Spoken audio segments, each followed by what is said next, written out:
my name is Amy Thomas, and I conducted my behavior change project with an 8-year-old boy with an initial diagnosis of autism. The behavior that we focused on was scripting behavior. He has very appropriate functional language. However, the amount of scripting that he engages in a day is really impeding on his academic progress through the VB map and also with social interactions as well. So we wanted to really get his scripting under control so that hopefully we could see positive changes throughout the rest of his time where we work. His name was John that we worked with.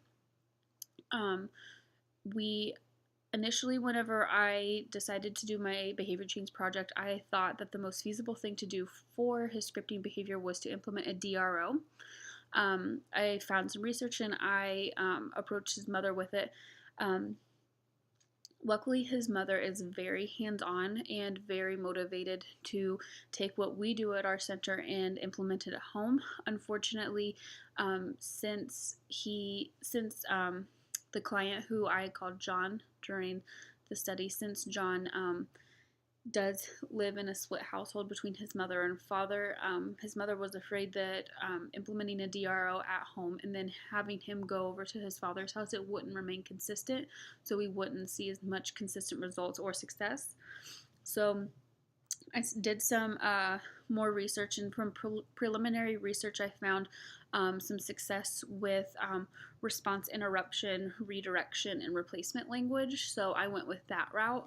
I had been a little bit familiar with doing it with other behavior plans that involved this for scripting, so I had some confidence going into it. How we do therapy at our center is the clients are there from 8:30 to 3:30, and they have 3 therapists throughout the day. So from 8:30 to 10:30, 10:30 to 1, which includes a half-hour lunch, and then from 1 to 3:30, Monday through Friday. So I really had to make sure that my co-therapists and I were all on the same page whenever it came to implementing data correctly and whatnot. So we did have IOA in place during the whole behavior change project. So initially I started off with creating an operational definition, and that definition was anytime that John would say words, act out scenes from movies, videos, or say unrecognizable words for more than 2 seconds in duration. For it to be considered a new instance of scripting, there had to be 30 seconds of no scripting that occurred. Frequency data was taken, so every instance that occurred, they would mark a tally. There were preventative strategies that we put in place.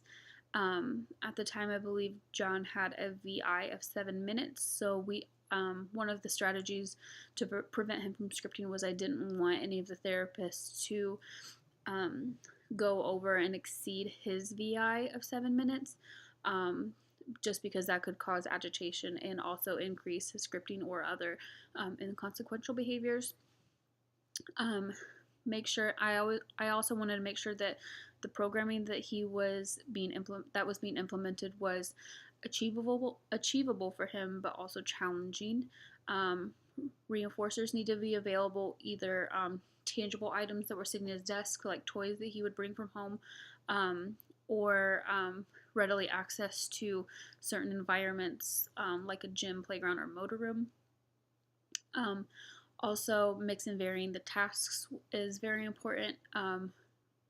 It's not beneficial to ask him 50 tact programs in a row just to hit a 7-minute VI. He would become extremely agitated and bored with that. Providing attention for appropriate behaviors, either manding, transitions, etc. All of those are really beneficial. And making sure that we just praise his appropriate social interactions and his appropriate response and conversations with us. So when we started the study, I decided that I wanted to do an ABAB design. it was 10 sessions of baseline total, separated into 5. So the first baseline was 5 days worth of data, and that frequency average was 17.2 scripts per day, which was seemingly high, but to be expected. After that, we went into a 10-day intervention. That intervention provided us with an average of 4 scripts per day, which was an amazing difference from 17.2 to 4, because it showed that the redirection for the scripting behavior was working. For that intervention, we would, anytime that we would see that John was going into a scripting behavior, we would try to intervene and interrupt before that 2 seconds for it to be considered a script, and we would redirect him to an incompatible behavior. Like, you can say, I really like SpongeBob, or whatever he was thinking about. Or we could just immediately begin talking about his favorite toys with him, or prompt him to say hi to a peer or another therapist. Another intervention, it all kind of depended on where he was in the day, what his schedule looked like. So we would also give him replacement language, or prompt him to be silent when appropriate. So if he was in group, we would tell him, hey, we're in group right now, it's time for you to be quiet. Or we would just prompt him with the finger to the lips. Or if we were transitioning and he was beginning to go into a script, we would say, hey, you can say, I'm thinking about, and then go into what he was scripting about, and then make that into a functional conversation. Ask him questions, keep him engaged, show him that you're interested, because then maybe that would make him more comfortable to talk to us about that behavior. Anytime that he had appropriate behavior, whether it was a quiet mouth, or he spontaneously greeted a peer or another person, or told us, hey, I like dinosaurs, that's cool, we want to encourage him to do more of that. So offering him praise for those behaviors. He's a really loving kid, he loves tickles, so that was a really easy reinforcer that we could give him right there to really pump him up. So those were some of the interventions that we did. After those 10 days of intervention, we went back into a baseline. That ended up being 10.8, an average of 10.8 per day. So it was pretty significantly higher than the intervention phase, but lower than the initial baseline, which was great. Then we went into an intervention for the second time for 5 days, and that provided us with 1.2 scripts per day, which was great because it was much lower. So it was really just providing us with proof that it did work. There were limitations to the project that I did.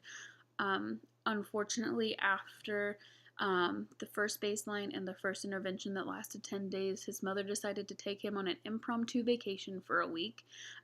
So that was a little cause for concern. Luckily, when he returned, we just immediately jumped back into that second round of baseline. But if that weren't the case, the study may have had to have been restarted due to inconsistent data if he were to have left in the middle of our intervention even, which I'm thankful that that wasn't the case, because we would have ran out of time. So I think that's why this second round of baseline data was significantly higher than the second intervention by like 7. But the average compared to the first baseline was still lower, which was a little bit of a relief to me, because I was like, we still have a chance. So another limitation was the brief period of time that we had to conduct the study. Since we did see so much positive change with this intervention, we are still going through with this intervention now, even though the behavior change project is over, because it is showing success. So if I, had even just a month or two more time, I think that the data would show a lot of even more great success. And hopefully by the time that school transitions start in August, his scripting will be relatively lower and we can stop tracking it. I really like the fact that his mother was involved too, because since she is involved in home and we're showing her how to redirect him, and it is so much easier, his mother and father can be on board, so we can we're ensured to see even more success through that. I liked the fact that I got to do this all myself from start to finish and create a behavior intervention plan for a specific client. I look forward to doing it in the future and seeing more positive results like this. And I'm grateful for the opportunity.